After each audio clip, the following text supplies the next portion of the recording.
The side quest begins! With the main quest mission underway, we find ourselves returning to Coruscant to grind out some missions for extra experience and better loot. Joining up with Ahsoka on the lower levels of Coruscant, we find our orange protagonist using early tier gear to start a new life in the depths of the planet.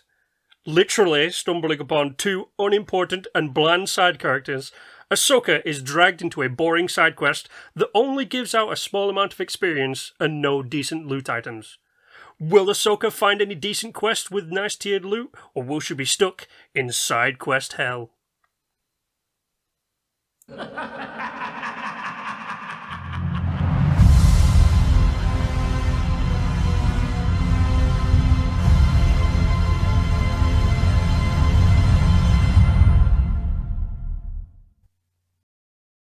Hello, everybody, and welcome to episode 7 of the Chosen One Star Wars podcast.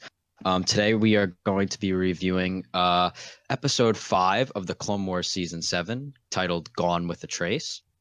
Today, I'm your host Jason, joined as always with my co-hosts Leah. Yo, what's going on, guys?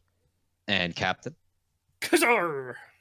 All right, so this episode, I have some strong opinions on this episode, and I think you two do as well. So I'll give my thoughts last. I'll be reserved for right now. But why don't I think Leo? I think you liked it a little bit more than me and Captain did. So why don't you talk first about what you liked about this episode? Yeah, so we saw the episode. Ahsoka ended up kind of crash landing her little like bike speeder thingy on the little platform there, and she met what was her name, Trace, right? I think I know the sister's name was Rafa, I think, and I could, to be completely honest with you, I didn't even remember the girl's name. It just kind of went right over my head. She's called Trace because as soon as she introduced herself, I immediately added an R to the end of her name and went, cheers, love, the cavalry's here. You could always go there, but I'm not gonna go there for this one. But yeah, so she ended up crash landing there. She was talking to Trace. I mean, I didn't think she was that bad of a character. I didn't really have that much negative things to say about her, except for her whole like fucking hairdo, which was atrocious in my eyes. Like the half bald, half, and the same thing goes with her sister too, right? Like you fellas saw how she had her hair too. Oh yeah.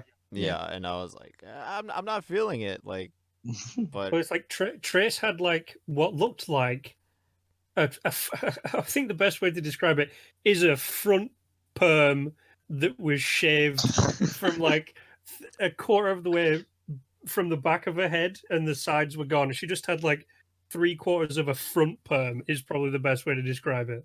The way I saw it was take a zigzagoon from Pokemon and put it right on her forehead, and that's what it looked like to me. I mean, hey, you could do worse. Like it could be. We should try and put it on screen right now, shouldn't we?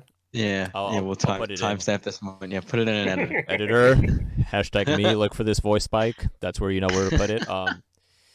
Yeah, and they met. Her sister is a little bit more shifty and shady, kind of more underworldy type of connection type. I have a lot of thoughts on her sister. I'll get to that later. She seems like a bitch, to be honest with you. Yeah, but I guess when you're dealing with level 1313, you're bound to be a little bit, on the edge and a little bit of an a-hole to people. Yeah. I kind of like the little action sequence where they were fighting the stand-in for Jabba the Hutt as the local crime lord guy coming in to collect rent or whatever dues he was owed by them. I'm surprised they actually showed her getting hit in the face, like, oh no, hitting a girl, like, they went there, right? She could hold her own. She's a scrappy girl. I'm talking about Trace here. Yeah. And then they switch over to Ahsoka doing her little like kung fu, action sequences going on. As for what martial art it is, I don't fucking know. Probably kung fu or something. But I just don't like how they kind of went out cartoony with her music while she was fighting. I don't know. I would have liked to see something more serious tone-ish. But yeah, I didn't like that fight at all. Yeah, not a single part of me believed that Trace, like Trace at her height and her build, and if you were to extrapolate them, her strength, at no point could take on two guys that big. Yeah. They were like 8-9 foot alien dudes. Mm-hmm. There's no way she could take them on. I think if they would have incorporated something like of a ground game martial art like jiu-jitsu or judo, I think it would have been a little bit more believable, but Well, even if she just picked up a pipe. I thought she did pick up a pipe, right? I think at one part she does, but that's towards the end after she's fist fighted with these two Yeah, 'cause she alien was guys using for that a fight, little bit. the bare hand-to-hand combat. She wasn't doing that well in there.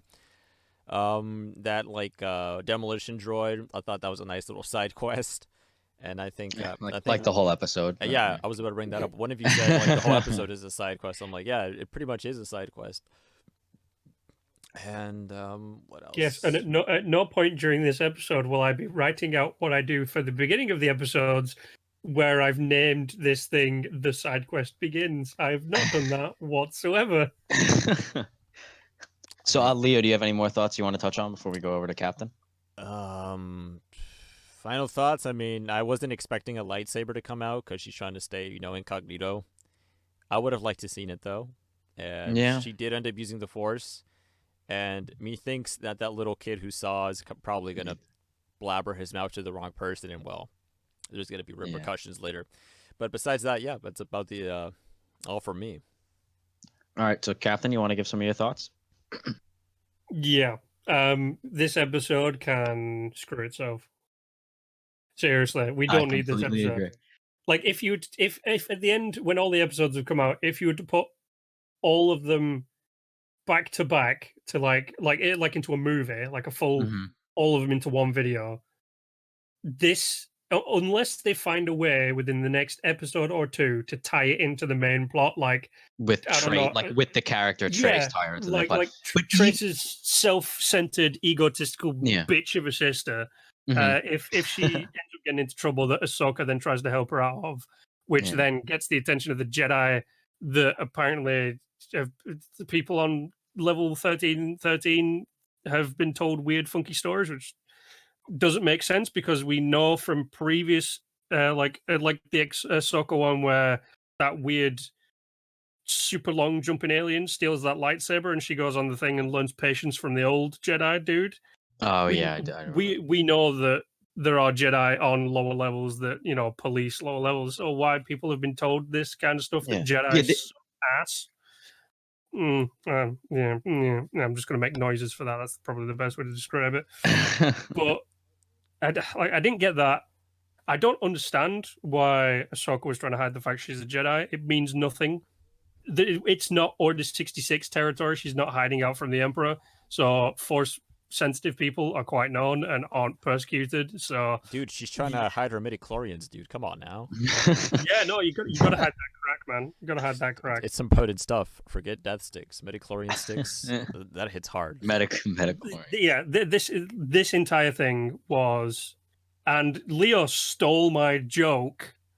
You dirty little bugger. But boy, I'm sorry.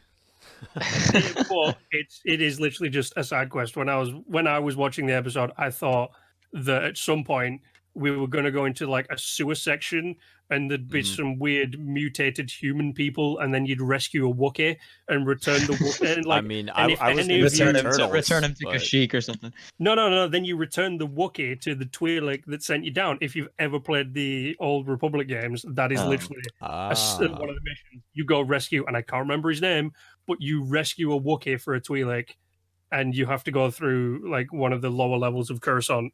It would have been more interesting. Has a sewer. We got with this. It would have been more interesting, but like there is no character development in this. We literally accidentally fall apart, and by literally I mean we fall directly into this episode and don't immediately fall right back out of it. It was pointless. Yeah. Like go ahead, man. No. You finish up what you're saying because I'm going to be on a long spiel. So you might forget to what Beardy said about the character development. I mean, there was zero here. The two new faces were just like, hey, what's up? Oh, we have temper tantrums and shit. And like the older sister specifically was like, oh, you're the new one here. Stay in your place, blah blah blah, and like don't think you know better than us and stuff like that. And like I think Trace started to get a little bit started to question her sister a little bit at the very end of the episode, but by that time it's too late. That's not really character development at that stage. That's just like, oh, it's it's a little ember, just a teeny bit. Yeah. So like Captain, I have very negative thoughts.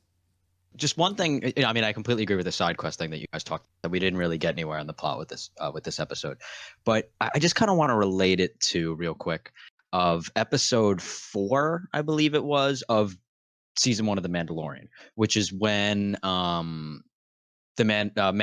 and Baby Yoda go to, I don't even remember that planet's name, but when they go to that little remote village and then they end up meeting Cara Dune, and basically the only thing that episode did for the plot as a whole was introduce the character of Cara Dune, because in the beginning of the episode you get them escaping and then you get them just going to this planet, and then at the end of the episode they were just leaving that planet, so you could literally skip right over that from episode 3 to 5. And then when you pick up on episode 5 and then they go right to Tatooine, it would be as if nothing happened there. And then when Cara Dune appears later, I think in episode 7, I think when they go back to her in episode 7, then you're like, oh, who's this character? It doesn't really matter because, I mean, she's here now. We didn't really get any backstory of her anyway. That's exactly how this episode felt for me. I was not a big fan of this episode at all. I just think all that it did was introduce Trace as a character, and like you guys said, her egotistical, self-centered sister. But I felt like this episode was completely. I mean, the two sister dynamic between the two of them, it was one of those little plot lines where we kind of only get in these animated series, where it's like one of the main characters that we all know and love, in this case Ahsoka, returning back to us, kind of meets this side character who isn't really intricate to what's going on here in the plot, who then has like some sort of odd family dynamic, which of course this is with her sister, and then we're supposed to feel sorry for her when she's like being talked down to by her sister, and her sister's like, I don't care, I do it my way, but like you don't really care because we know absolutely nothing about the character. And I mean, I just think the relationship with Trace and Rafa, it just completely it didn't. I feel like that's what the whole episode was centered around, and we didn't really need that because it just doesn't really matter to us. Because when we have 12 episodes of the Clone Wars, we were all saying, all right, we know what we want. We can't wait to see Ahsoka back, the Siege of Mandalore, and Order 66. That's what we're looking for. We're not really looking for like filler episodes like this where it's some weird little side quest introducing this character, and who knows what Trace will be for the rest of the season. But it's probably going to end up being that where Ahsoka and Trace are together for either maybe episode 6 and maybe one episode more. Hopefully not to episode 8. I really hope this isn't a 4-episode arc with the two of them, but I hope we just get Ahsoka back to being in the Jedi Order, because this. That would be terrible. Yeah, that would be terrible. I mean, because the first arc, the Bad Batch arc, is 4 episodes. I mean, we have no idea what they could split the rest up. I mean, we have no idea how they're going to split the rest of the season up. Right now, after this episode 5, there's 12. Only have 7 episodes left to work with. So we'll see where they go from here. But I mean, yeah, I just did not really like this episode at all. Completely a side quest, just filler. I mean, it didn't. And Captain, like you said before, you could probably skip right over this. We don't know what we're going to get in episode 6, but literally in episode 6, it could just start with Trace and Ahsoka doing some weird mission together, and we didn't really get much backstory of Trace anyway, so it wouldn't really even matter of watching this episode. I mean, I could give you a backstory if you want. I mean, you could really literally shape it into anything that's generic, like, oh, they lost their parents. Oh yeah. For they the lost Clone their Wars parents or whatever, and now they're stuck on 1313. Yeah. And then what was? Oh, and then so the whole with the destruction droid that kind of came out, and then when Ahsoka and the destruction droid, and then Trace, and Trace like jumps on the destruction droid to try to stop it and whatnot, and was just trying to press the button. That whole entire little back and forth where like they're kind of slipping down, and Ahsoka's like trying to use other things and not just use the Force. I mean, it was so predictable that she was going to end up using the Force and that they were going to fall down. So they kind of just dragged that little scene out. I mean, the one really only positive that I took away from this episode is the beginning scene when Ahsoka is, going like riding through Coruscant. Yeah. I mean, it literally looks like it was out of a movie. That was And pretty when cool. she's falling down into the deep depths of Coruscant, I mean, into the lower levels. I mean, that was just amazing. It kind of gave me the vibes of the beginning, the chase of Zam Wessel in the beginning of episode 2, where Anakin's like when he jumps down there, basically that's because that's really the only other time that we've seen. I mean, other than in the Clone Wars, that we've seen kind of those like the inner workings of Coruscant, where you see the cars all going by, and that just kind of reminded me of that. And I mean, that's really the only positive that I took away from this episode, is just kind of how well the animation looks and all that stuff. But that, I mean, that's a given with where we're at in technology now. And, I mean, just plot wise, I just was not a big fan of this episode that much. And I mean, so before we move on to a preview of the next week's episode, do either of you guys have any more you want to touch on? Quick interjection. The whole part where Ahsoka was going downward, like through the lower levels, kind of reminded me kind of like of a callback to the canceled Star Wars 1313 video game. If you guys remember, I'm pretty sure that's why it was in. Yeah, they demoed like a level of it, and you were playing as a young Boba Fett, and you were going through the paces, and oh no, your ship got blown up, you're falling all the way down. Like, I got kind of vibes kind of from that. I don't know what you guys thought about it. Yeah. Like I said, I got those kind of like episode 2 vibes of where really, like when Anakin's like jumping down and you really see how massive Coruscant really is. And obviously we know, the deep depths of Coruscant, the lower levels, but I just love that whole animation scene. And also I just remembered something that me and Captain were talking about before we started recording. This in Star Wars, we have these kind of technological or failures that happen that always lead one of our main characters to like something impactful. And something that I look at, like you look up in episode 1, right? The hyperdrive fails on that Naboo starship, which takes them to Tatooine, and then of course they find Anakin, right? So it has meaning, it gets them somewhere, it advances the plot, and then they keep and then they move on with Anakin, obviously, who's the chosen one, and then that's how we have the whole Star Wars saga. And then even in episode 4, when Luke and Uncle Owen originally pick R5D4 and C3PO, and then R2 is just kind of sitting there, and then 5 blows up, and Uncle Owen, this droid has a bad motivator, and then then we get R2. So those are 2 like technological malfunctions that impact the story. This technological malfunction with Ahsoka's speeder going down, I mean, you could have her speeder going down or speeder breaking, and then she's falling down, and she brings it up to some shop that's run by some old Jedi or something, you know what I mean? Yeah. And because like we know that Jedis are on those lower levels, but to just have it be some random character that doesn't really do anything, I mean, I just think it was a wasted opportunity, because they could have taken it and they could have had it, made it have some sort of meaningful impact on the plot and the whole season as a whole. But I mean, I don't know, I just they really, this episode really did not it didn't really please me. So Captain, is there anything else you want to say before we move on? No, not really. I think I've vented enough. I think I have too. All right, so the next thing we're going to get into is just a quick preview of episode 6. So we'll start with Leo. Leo, what do you think? Where do you think this arc's going to go? What do you think is going to happen next? I think you were talking before about maybe that little boy being the one who was watching her use the Force, maybe being the one who rats her out or something, and that kind of brings the Jedi to her, and Anakin maybe knowing that she's out there and she's still on Coruscant and coming to search for her. So I just what do you think is going to happen for the rest of this arc? Yeah, that's one of my theories, but I also see them going through another buddy cop moment where, oh, I need your help again. Oh, okay, let's team up. Oh, my sister's in trouble. Oh, hey, we're gonna save her. Oh, you guys saved my butt. Yeah. Now we're friends now. If you ever need a like a favor, come to me, blah blah blah. And then like later in the season, hey, remember that one time you saved me? Now I'm gonna save you, doing this critical plot moment. That's how I see this going in the future. Captain, you got anything for next week or in the couple weeks following, finishing up this arc? Yeah, I'm thinking interchangeable side character 1 repairs the ship that she was fixing up, and then they fly out into space where they get into some trouble, and it just so happens that Anakin's flying Anakin past. happens to, I was about to say, happens to He's be flying at past the his exact big place. ship, or like I don't know, they send out a distress signal, and hopefully at some point, interchangeable side quest character 1, her sister will die, which means she can leave the planet because she wants to get away like she wanted to. And then at some point... It's going to be some sappy death, Captain. Yeah, She's gonna yeah. be And like, then go away. She could be like, I loved you all along, Ahsoka. Why didn't you let me tap that orange ass? And then it's gonna be like, right, yeah, right, okay, whatever. And then hopefully down the line, the second side quest character that isn't the bitch of a sister also dies. I hope both of them die in gruesome, horrific, like.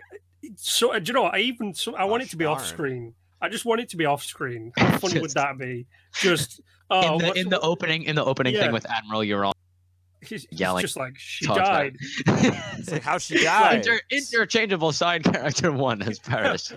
How did she die? Some droid killed her, man. It went berserko. I don't know. To just be like after fixing up the demo droids, one of them broke free and smashed her brains in. I mean, honestly, it wouldn't surprise me considering what we saw in the episode. So that's a valid plot right there.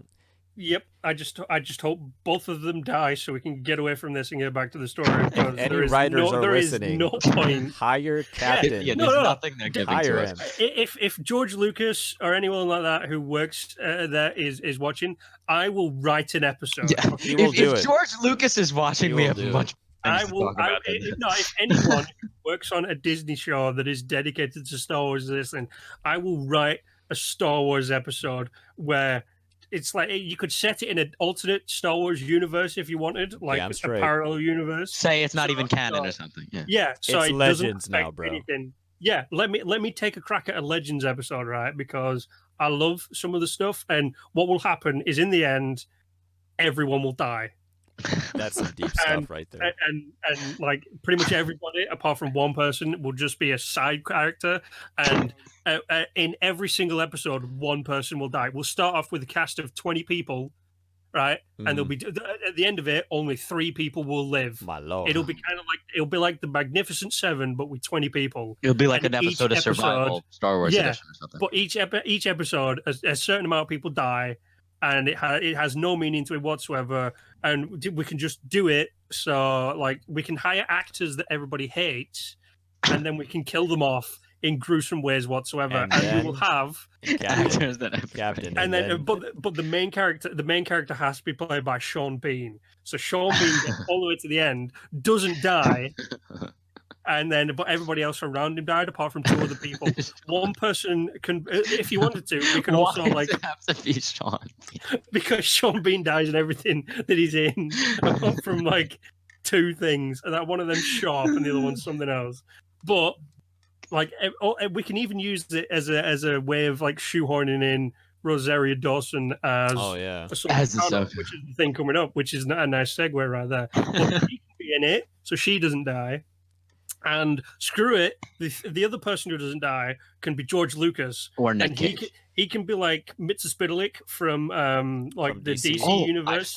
He can be like that. So he turns up and he's like, "Yeah, no, this is funny. Like I created this universe, but you know," and he just like fools around, causing people to be killed off every episode, apart from Sean Bean, who plays some random. But the sad reality here, Captain, is some higher-ranking official from LucasArts is going to be like, "Well, I like Captain's script, but I'm just going to make a few minor changes, and before you know it, Trace is back in the damn script." Oh no! No, before you know it, there'll need to be some American.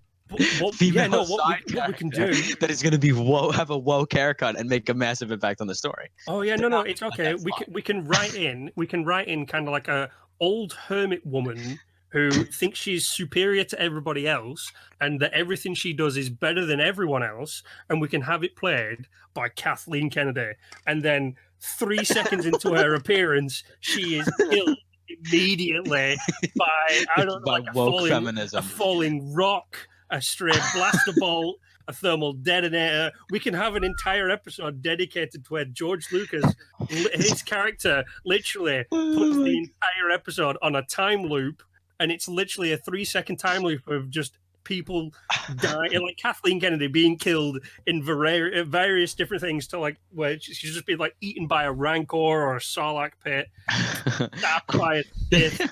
That's all this kind of George's. fun. That's his dream right there. And right at the ending scene, right, the ending shot is just George Lucas coming to climax as he does the thing and He's just like- goes. He's like, I need to shoot my midichlorians out.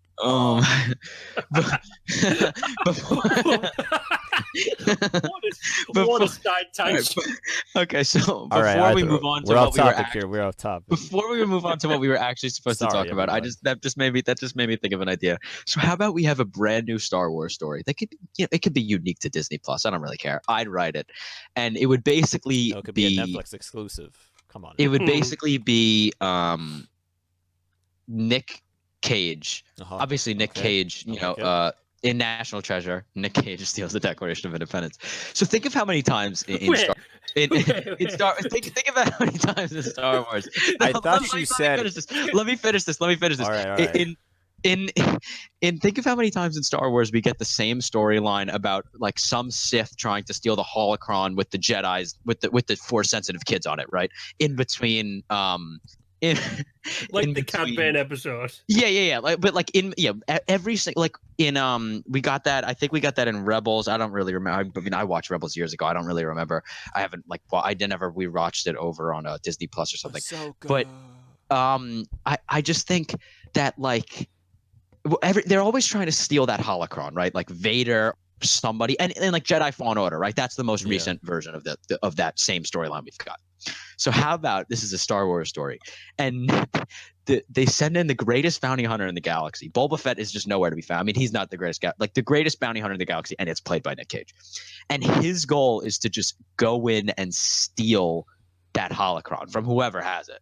And that it would just be like National Treasure, but it would be the Star Wars equivalent. I think I can top that. We'll do one more, and then we gotta move on. It's the same story, right? So Nick Cage is the greatest bounty hunter in the world, but everybody in the episodes, or just this one side story, or whatever, wears like helmets and stuff, and then right at the end, do we only see that every person in this entire thing is Nick Cage? Everybody is Nick Cage.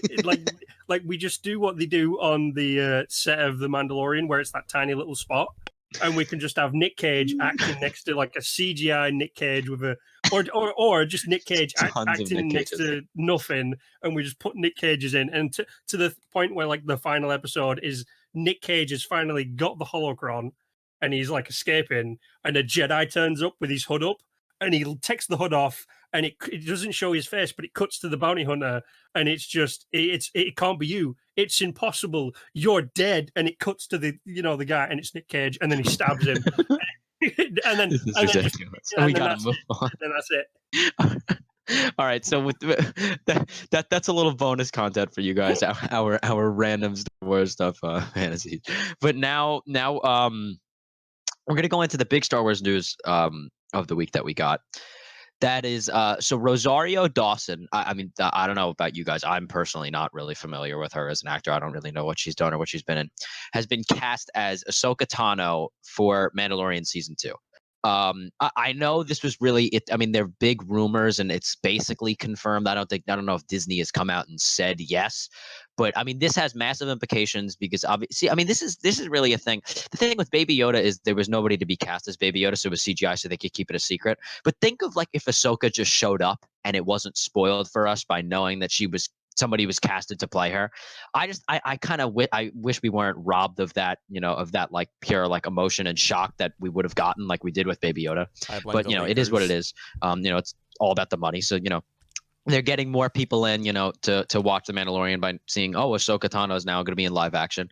I mean, there is a large portion of the fan base who loves Ahsoka. I mean, I like her as a character, but there's a lot of people who say that she's their favorite character, ever or something. So, I mean, I'm very excited to see her in live action. Now, the only thing that I have an issue with is that I would like to think that Rosario Dawson is going to do the acting and is going to be Ahsoka Tano. But if I really, really, really, really hope that they have Ashley Eckstein do the voice, because I mean we've only ever gotten Ahsoka with Ashley Eckstein's voice since the original Clone Wars movie in 2008, all the way up until season 7 of the Clone Wars now, right? So 12 years. That's all all we've seen of Ahsoka has been with her voice. I mean, I don't know about the implications of shooting, live action footage of a person and then matching their mouth up to like another person's voiceover. I mean, it would probably be a little odd at first, but I mean, I'm sure, I mean, they're Disney, they have a ton of money. I'm sure they can figure something out to make it as smooth and as unnoticeable as possible. And knowing Disney, they'll probably make it so that like casual fans who don't like know that who wouldn't know that that's a different voice than who's acting wouldn't even realize. That's the only thing that I really have to touch on about that topic. I just really hope that they have Ashley Eckstein do the voice, but I'm very excited to see her in season 2.